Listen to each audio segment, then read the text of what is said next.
Hello, everyone. Welcome. Yeah, come on in here. Welcome, everyone. We're so glad that you could join us this afternoon, be here for the show. We have John Wilson here, an incredible author of Honky Tonk Nights to Christian Lights. John, welcome. Congratulations. Yeah, well, thank you very much, Kevin. It's been a journey. I'm excited to be here and talk about the journey with you all, listeners and viewers, right now. And it's a great day here in Missouri. Yeah, yeah. And I'm out in LA, and we have one of our team members that'll be joining us from North Carolina soon. But actually, that just demonstrates the reach of this new book. Not only did you actually publish your first book, but you started your own publishing company under Light the Way Ministry, and congratulations to that as well. And so, John, Marie, go ahead and bring Sean into the studio. This is really the connection here with us as a partner of Light the Way. Yeah, Sean and John actually met right around the 1st of May, and now it's mid-July, and we have this book out as a result. But I really want to turn it over to Sean and let him congratulate. Before I say goodbye, I want to invite everyone that's watching. Please join me and Sean and the entire team at Light the Way in congratulating John Wilson on this. We would love for your comments to show here. And later on, this is just a brief 30-minute show. But if you have questions about the book or anything like that, you're welcome to add those in. There's lots of people around the world saying congratulations. So I'm going to say goodbye, turn it over to Sean, and let's get to know John Wilson and this book. And we're going to be showing the Amazon listing and just how everyone can actually partner with John and Light the Way to get this message out. What an incredible testimony. I have loved this book. Can't recommend it enough. But Sean, let's find out, why did John Wilson write this book, and bring us into this story with us. Yeah, All right. John, thanks for joining us today. It's a pleasure to see you again. And before we get into things, can we just go back to when we originally met at the conference in Orlando? Do you want to tell us a little bit about that experience? Yeah, absolutely. That was a first for me, essentially being brought in as a speaker, a public Mhm. speaker. But initially, the conference, was a focus point for business leaders from around the world to Yeah, come together and grow together and use business practices for kingdom purposes. And mhm. we were asked to be part of the event initially for the entertainment piece, because that's what Light the Way Ministry does, Right. providing concerts and festivals all around the country. And we were brought in for that purpose. And through initial conversations with the director, Crystal there, who was putting that event on, she knew a little bit of my story, and she just felt that this year at that conference was the year that I needed to share my story. So it was my Right. first full invitation as a speaker to come and share in front of, it was several hundred individuals there. Yeah. It was quite the journey, and a rewarding in one token and nervous in the other, because again, it was my Mhm. first time speaking. And not only that, being able to share my story in front of many business people and entrepreneurs that we look up to. So Mhm. it was an honor to be there, and that's how it all started. Yeah. And John, nobody in that audience would have had any idea had you not told them that that was your first public speaking engagement. You knocked it out of the park, my friend. Wow. And by and large, I believe the content that you shared is what you're writing about here in this book. So why don't you go ahead and tell us more about this story? Yeah. So my book that we wrote was a lot of what I shared at that conference, and it's my testimony. The Bible talks about how important it is to share your testimony, Right. and that's my heart. And a lot of people, and I love hearing about other people's testimony as well too. But Hmm. Honky Tonk Nights to Christian Lights, a lot of people love the title. They're like, how did you come up with that? And I said, well, that's Yeah. my story. I was a music promoter, been in the music industry in general for going on my 18th year now.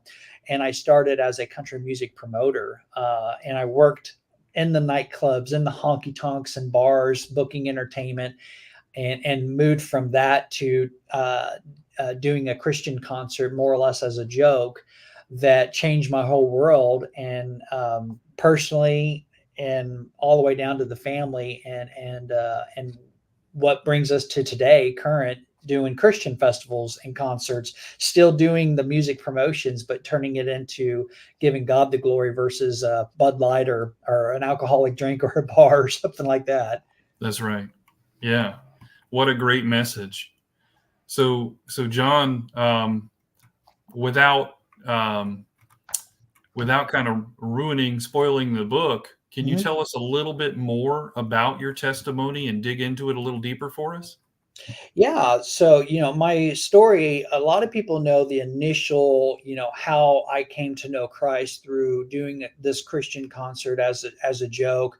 But what a lot of people don't know that I wrote in the story is where my original love for music came from, and Hmm. being a young boy growing up, I had a hard life, a hard family.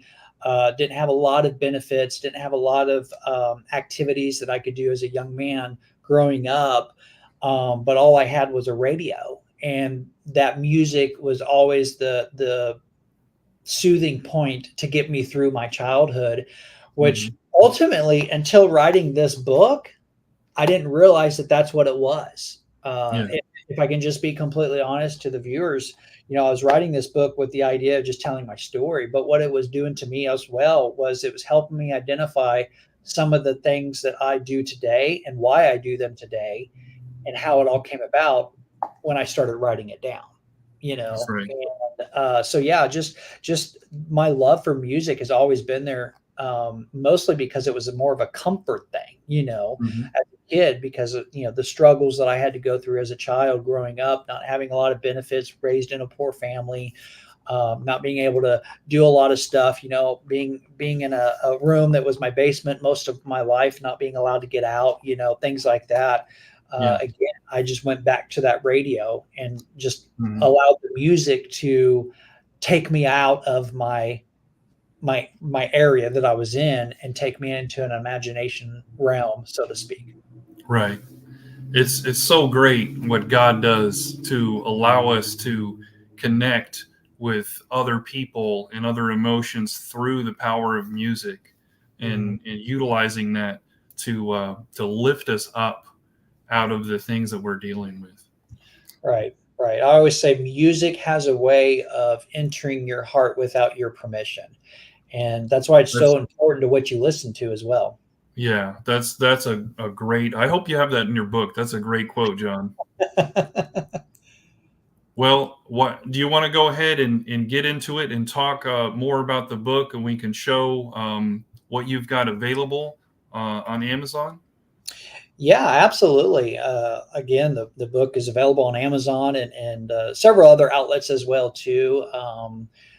We've already sold several copies. The one thing about this book I'd like to just say Hmm. is it was a 2.5 year long journey to write. Yeah. It wasn't easy. Matter of fact, when I got the invite to come to Orlando, Hmm. uh, from Crystal, the director, she didn't even know that I was in the middle of still writing the book, and she just naturally knew my story already, and naturally says, "Bring your book," and I'm like, I don't have one. So I don't know if she was being prophetic there or not, but nevertheless, it was a 2.5 year long journey to write Yeah. this book. And you would think, I'm not a book reader. I'm not a big time, like it's challenging, very busy in the music industry. I don't have time to sit down and read books for very long. Right. Uh, and I'm just not a big book reader. And I had that in my mind as I was writing this, and I thought, I need to make sure that whoever is else is just like me. How can I reach that person? How can I get this book into their hands? And I Hmm. thought, I need to keep it simple, and I need to keep it short. So this is a very short read book. Hmm. But what we're learning from a lot of the people who's already read it already is it's been so powerful and encouraging in their lives, and that's what we wanted. And so Absolutely. that was what I had in mind. I wanted to make it short, straight to the point, but yet also impactful, and Hmm. not by just not only telling my story, but how I overcame that and how I come to know the Lord.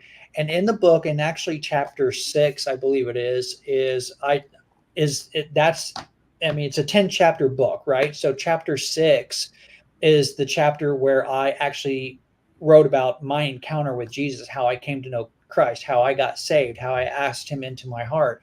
Yeah. And when I did that, I stopped the book, I stopped the chapter, and I just felt like God was saying, now it's time to show the reader what I did. And I led the reader in a salvation prayer. And then I literally said in the book, too, stop reading the book. Hmm. Go immediately and tell someone that you just prayed this prayer with me. The book will be there when you come back. That's the whole reason why I wrote this book. There Yes, you go. my story, but it's also to show victory and how to get that victory. And the only way to get that victory is through Jesus Christ. That's right. Amen to that, brother. So, why don't you tell me the role that Bo Norman had in all of this for you? Yeah. So I've always said that I can't tell my story without Bo Norman. And Bo is the forward in the book, as Hmm. well as he's in the book as well and leading up to the story. See, Bo Norman and I, we were classmates in high school together. He was one grade underneath me, and I knew growing up in high school wasn't church wasn't my thing. Christianity wasn't my thing. I didn't like Christians. I hated going into church. I hated that judgmental feeling from what Christians tend to do. Hmm. And I didn't want nothing to do with that. But Bo Norman was a unique individual where he never fed off that vibe of a Christian that I thought of at that time. You know, he was approachable. He generally wanted to know about individuals' lives and had conversations, and he never really threw the Bible down your throat. And he never Hmm. did that with me. And so he was an engageable person. He was one that I could actually talk to, knowing that he was a Christian, but not feel like, because, normally when I see a Christian come walking my way on the sidewalk, I intentionally cross the street to be on the other side just so I can avoid that encounter. But with Bo, I couldn't do that because he really got down to wanting to know who I was and had Hmm. a vast interest in what my life is like, Yeah.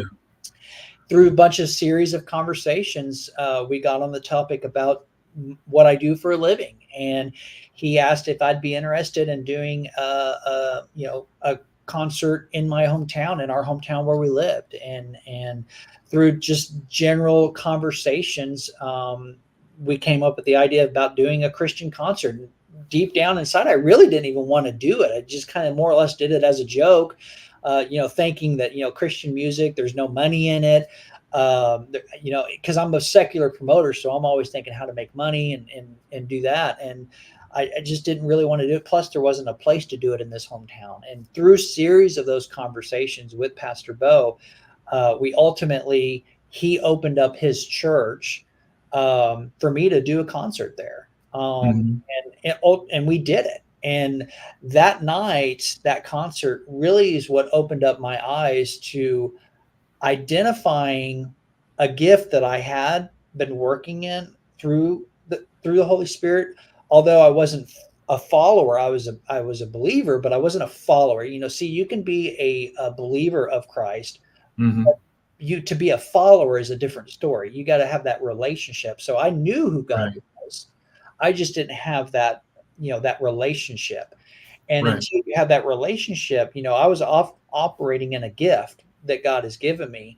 But until I surrendered that gift by surrendering to Him, that gift became anointed. And prior to that, when I saw a life-changing experience that 23 people had in that concert that I did, which I've Hmm. never experienced anything like that in any other secular concert, I realized that one, I wanted that freedom too, because I was fighting drugs and alcohol addictions myself. Yeah. And I wanted that freedom too.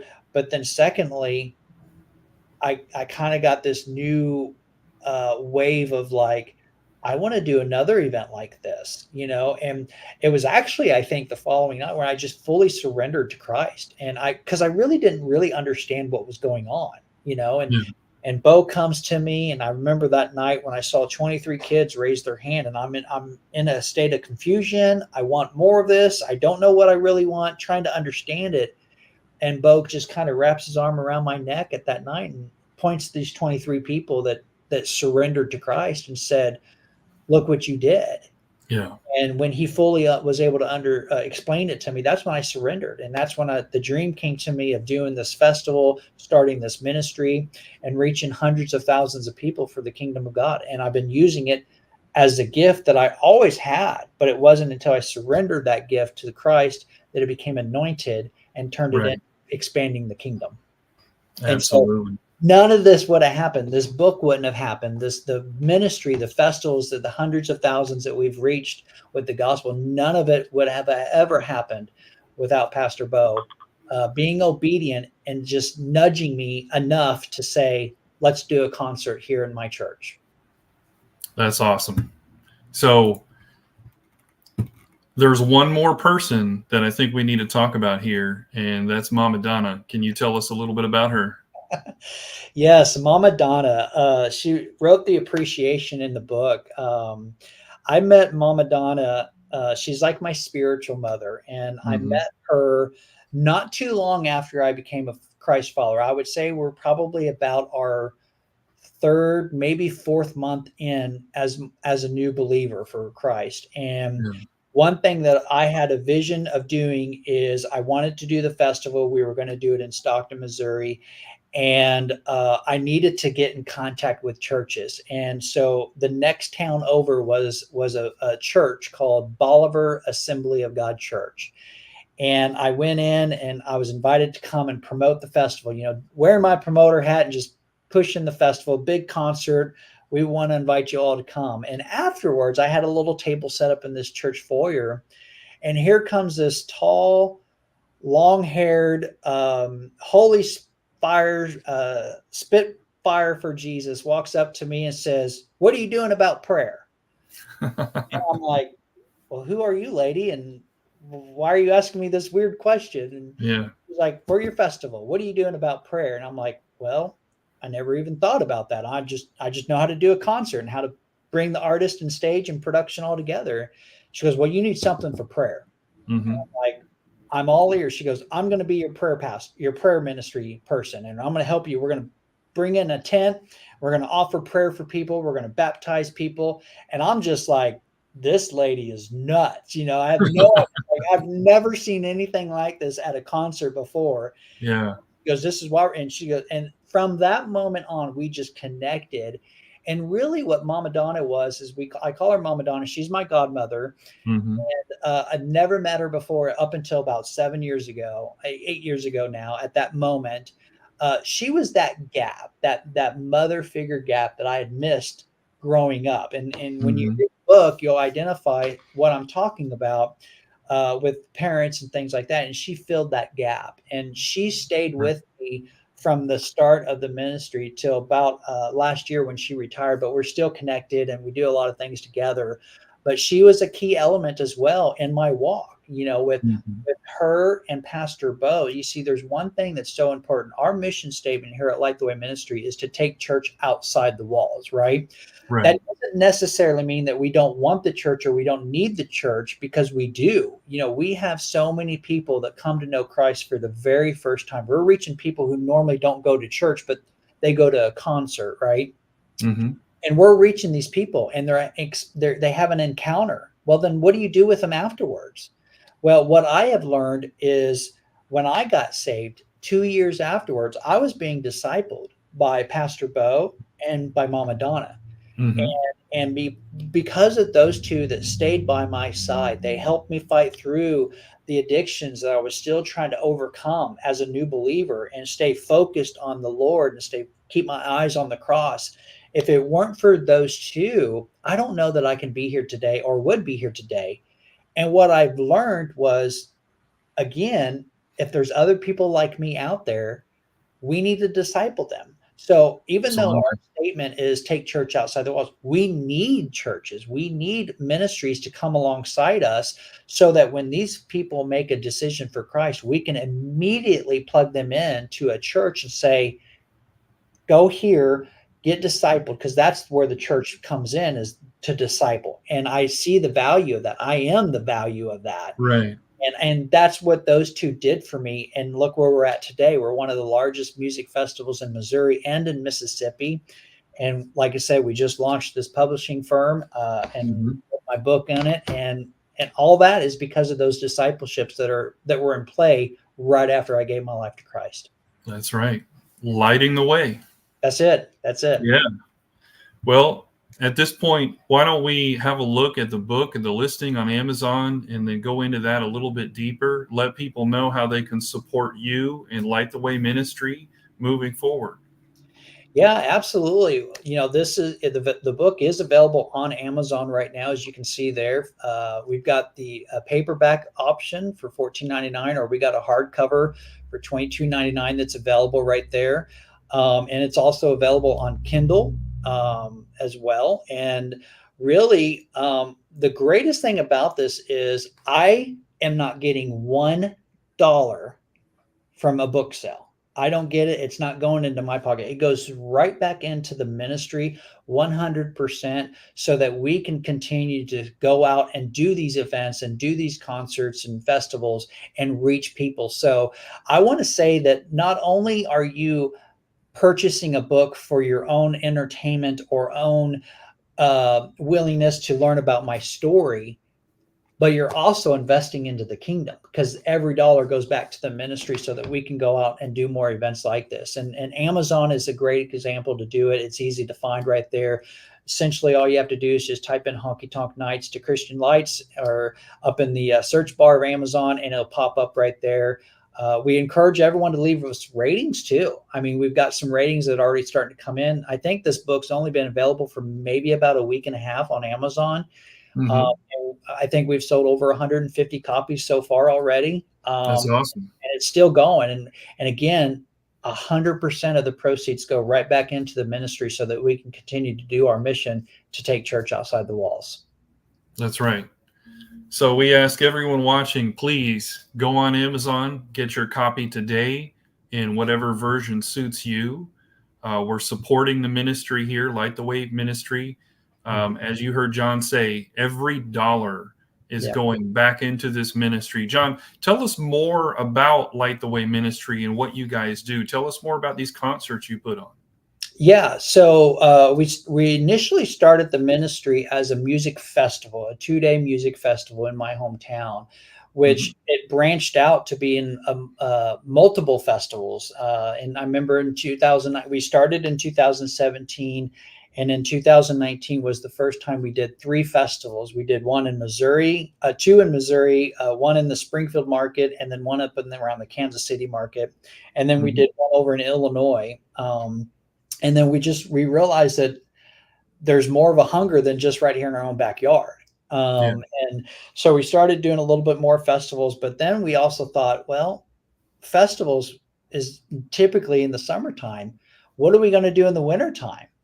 So we thought, well, why don't we do concerts, indoor events, reach out to churches and reach out to organizations and look about doing concerts. So that's one of the other things that we do, is not only are we doing festivals during the summer season, but during the off season, we've got concerts we're doing all over the place. As a matter of fact, we're doing concerts in very unique places that only God can do. One is we have a venue called the Atos Center. It's the Performing Arts Center, which is a public school owned building. And they allow us to come in and bring Christ into the school through these concerts. And it's a beautiful thing. We do tons of concerts there. We do several concerts through different colleges, different other outlets like that as well. So yeah, our ministry is mostly focused on doing festivals, doing concerts. And, we have churches and organizations and people that have a heart and want to do these type of events and don't know how to do it. That's where we come involved. You give us a call here at Art Ministry, go to our website, lightthewayministry.com, look us up, get a hold of us. We can offer you a turnkey setup to do an event, whether it's a one-day festival, a multi-day festival, or a concert, and where we're bringing family-friendly events where the gospel is being presented and people are having a life-changing experience. Every church should want this, right? Yeah. It's not just a Sunday service thing. You know, we don't want to be churchy. We don't want religious. We don't want any of that stuff. We just want to love on people, and we do it through the gifts that we have as promoters, and do it through music. And so, yeah, we do that. We offer our service to everywhere. Anyone that's willing to do it, that has a vision and a heart to reach lost, that's what we do. We do it through music. And what sort of area do you go to? Is it just your region, or will you go national with that? We've actually gone national. We've done events all over the place. We'll go anywhere that God calls us to go. We haven't gone across the pond yet, so to speak. Yeah. But you know, if you're in Oregon, or if you're in Florida, or wherever it is you're living, and you're watching this video and you're wanting to learn more about concerts and bring one to your area, we will go there if that's what the Lord is calling us to do. That's great, John. So they can get a hold of you how? Yeah, they can just go to lightthewayministry.com or give our offices a call. Easy number, 417-319-1338. Great. All right. So more concerts in the future, and more books to come. Is that right? Well, there is a possibility of a second book. And I'll tell you the reason why. Because in this book, the day that I gave my life to Christ, or the day that the concert was happening, I was in the parking lot of this church, and I walked out in the parking lot with my wife, and to do what we would normally do at a concert, and that was to smoke or to drink or whatever, right? And typically when you're at an event and the music stops, something has happened. And that's kind of what I picked up on when we're in this parking lot. You can kind of hear the beats of the music going from inside this church, and then all of a sudden it stops, right? Right. And then I hear a voice that says, "John, come inside." I looked at my wife and I said, "Who hollered at me?" She looks over my shoulder, says, "Well, no one hollered at you." And eventually I went inside, and that's when everything changed for me. What I didn't write in this book, where I feel like part 2 is coming, is what happened to my wife. You see, my wife didn't come to know Christ until a year and a half after I did. And we have a story in that, from a year and a half of me trying to follow Christ, being broken from my addictions, and having a wife that wasn't following Christ, that was amping up her addictions. And so that may be a book number 2 that we're thinking and praying about and seeing what the Lord wants to do. But yeah, there's a possibility. All right. Well, that sounds like a good read. And again, we encourage everyone to go out and get the book, and you can buy your copy on Amazon in whichever format suits you best. The Kindle version, paperback, hardback, that's Honky Tonk Nights to Christian Lights. And John, I'd like to thank you for coming live with us today. Is there anything else that you'd like to say to the audience? You know, I would just say that we appreciate the support. We appreciate the folks that are out there that are looking to purchase this book. Again, by purchasing the book, it helps the ministry grow and do what we're doing. Again, every dollar back into the book goes back into the ministry. And if you want to learn more about us, you can just go to lightthewayministry.com. We've got several events coming up. We just did a big music festival in Olive Branch, Mississippi, and we're planning a 3-day tent revival in Missouri the last weekend of September. All that information, and to find us, to learn more about us, again, just go to lightthewayministry.com. We'd love to get to know you. We'd love to visit with you. We'd love to hear your heart, and we'd love to bring an event to your community. Absolutely. That sounds great. John, thank you for being with us today. Thank you for what you do in Light the Way Ministry. Thank you for all those souls that you've won. And thank you for your book, John. Congratulations to you. Thank you. Honky Tonk Nights, The Christian Lights. Buy it on Amazon now. Yes, thank you.